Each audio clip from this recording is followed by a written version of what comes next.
Bismillahirrahmanirrahim. Assalamualaikum warahmatullahi wabarakatuh.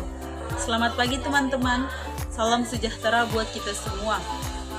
Di sini saya akan membawakan materi yang berjudul pengertian teks eksposisi, unsur-unsur teks eksposisi dan struktur teks eksposisi.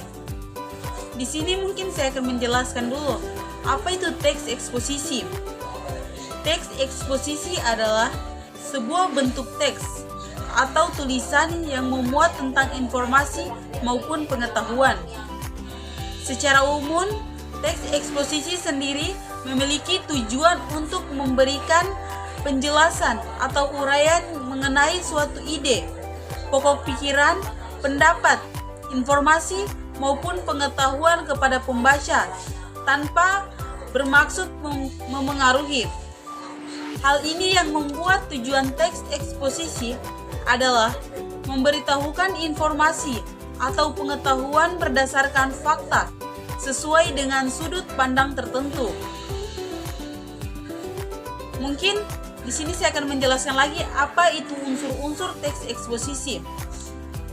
Setelah mengetahui pengertian teks eksposisi, selanjutnya kamu akan dijelaskan tentang unsur-unsur teks eksposisi. Suatu teks dapat dikatakan sebagai teks eksposisi jika ada dua unsur utama, yaitu memiliki gagasan dan mengandung fakta. Berikut adalah penjelasan tentang dua unsur dari teks eksposisi tersebut. Di antaranya yaitu 1. Memiliki gagasan. Unsur yang pertama dari teks eksposisi yaitu teks yang mengandung sebuah gagasan. Teks eksposisi sendiri memiliki banyak gagasan seperti penilaian, komentar, dan saran dari penulis terkait suatu topik yang sedang dibahas.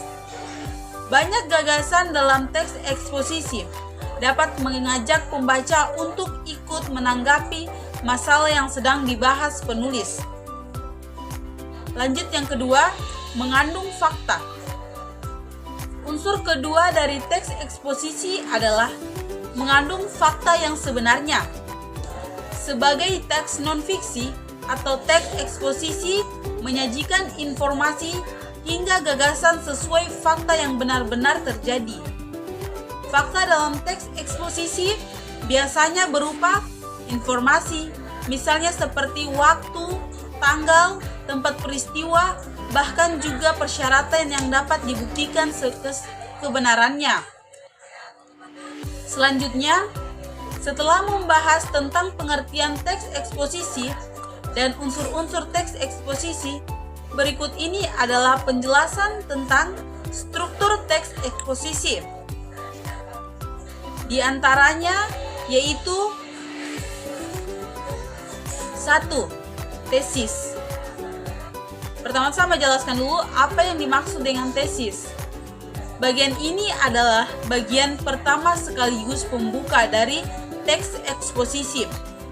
Tesis sendiri dapat dipahami sebagai bagian yang memiliki fungsi untuk menyajikan pengenalan isu, masalah, gagasan utama, hingga pandangan penulis secara umum terkait topik atau masalah yang dibahas. Sebagai persyaratan pendapat, sebelum memulai penulisan teks eksposisi, penulis harus menentukan tujuan dari teks eksposisi terlebih dahulu. Kedua, rangkaian argumen. Mungkin di sini saya akan menjelaskan dulu apa itu rangkaian argumen. Bagian kedua dari struktur teks eksposisi adalah rangkaian argumen. Setelah tesis mengenalkan suatu isu atau masalah yang sedang hangat diperbincangkan oleh banyak orang, teks eksposisi akan dilanjut dengan rangkaian argumen. Rangkaian argumen dapat dipahami sebagai pendapat berupa alasan yang logis, informasi sesuai hasil temuan, fakta yang terjadi, hingga pernyataan para ahli. Jadi, tak heran apabila di bagian ini kamu akan banyak menemukan pendapat sebagai penjelasan atau tesis yang dijelaskan sebelumnya. Ketiga, penegasan ulang. Mungkin saya jelaskan dulu apa itu penegasan ulang. Bagian terakhir dari struktur teks eksposisi yaitu penegasan ulang setelah penulis menyampaikan isu atau masalah dan sudah didukung oleh berbagai alasan atau pendapat yang sesuai fakta. Berikutnya akan disajikan penutup atau simpulan. Tujuan penegasan ulang sendiri adalah memberikan penegasan terhadap pendapat awal sekaligus menyajikan simpulan dan saran terhadap keseluruhan masalah yang dibahas. Mungkin itu saja yang bisa saya sampaikan sekarang. Lebih dan kurangnya mohon dimaafkan. Saya tutup dengan ucapan wabillahi taufiq wal hidayah. Wassalamualaikum warahmatullahi wabarakatuh.